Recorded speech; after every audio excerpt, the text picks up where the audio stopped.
ဒီနေ့တော့ခေတ်ပညာရဲ့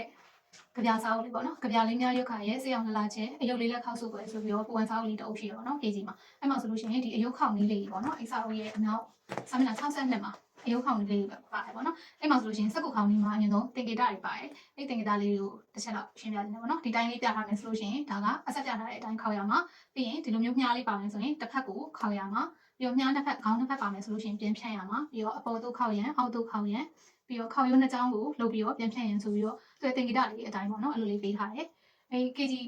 KG စာအုပ်မှာဆိုလို့ရှိရင်ဒီစက္ကူ origami လေးပေါ့နော်10ခုပေါ့နော် origami 10မျိုးပါတယ်အဲ့ဟာလေးကိုဒီနေ့ပထမဆုံးအနေနဲ့ဗာပြန်စခောက်ပြမလဲဆိုတော့အင်္ဂလိပ်ခောက်နည်းကနေစခောက်ပြမယ်ပေါ့နော်ဟိုရင်တော့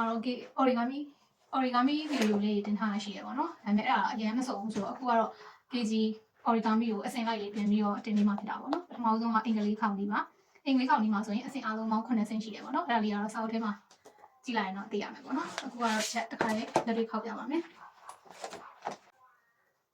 ဒီဆုံးအင်္ဂလိပ်ခောက်ဖို့အတွက်ဆိုရင်ပထမဆုံး4000စက်ကိုတရွက်လိုပါမယ်ပြီးတော့ရင်ပထမဆုံးအဆင့်1ကတော့ဒီစက်ကိုလေးကိုထောက်ဝဲချိုးချပါမယ်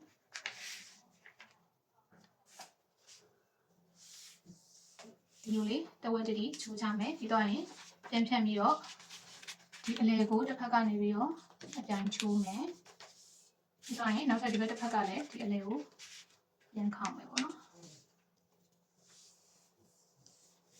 ပြီးတော့ရင်ဒီလိုလေးခောက်ပြီးသွားပြီဆိုလို့ရှိရင်ဒါလေးကိုတဝက်တတိပြန်ချိုးချပါမယ်ခောက်ရလေးတိလိုက်မယ်ပေါ့နော်ပြီးတော့ရင်ပြန်ဖြန့်ပါမယ်ပြန်ဖြန့်ပြီးတော့ရင်ဒီအလဲခောက်ရလေးကိုဒီဘက်တစ်ချမ်းကနေပြီးတော့တစ်ချက်ခောက်ပါမယ်ပြီးရင်အောက်ဘက်တစ်ချမ်းလည်းတစ်ချက်ခောက်ပါမယ်အလဲခောက်ရလေးတတိပဲအရာလေးပေးရပါတော့အရာလေးပေးပြီးတော့ရင်နောက်လေးခဏပြန်ဖြန့်ပြီးသွားလို့ရှိရင်တော့နောက်တစ်ဆင့်အနေနဲ့ကကြတော့ဒီမှာဒီခောက်ထားလေးကိုဒီလိုလေးဆွဲဖြန့်ပါပေါ့နော်အိမ်ခေါင်မိုးပုံစံလေးရအောင်လို့ဆွဲဖြန့်ပါပါဒီ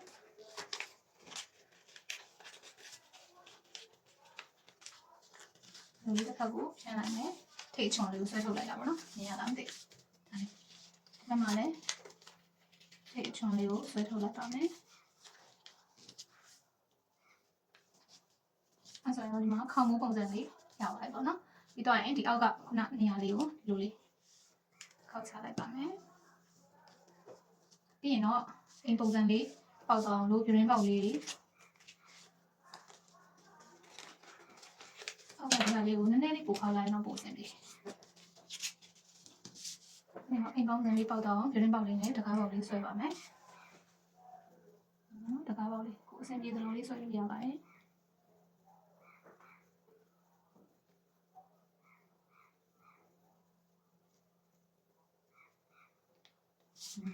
ဒါဆိုရင်တော့စက္ကူအိမ်လေးပြီးသွားပါပြီ။ရှိပြီရဲ့အတွက်ကျေးဇူးတင်ပါတယ်ရှင်။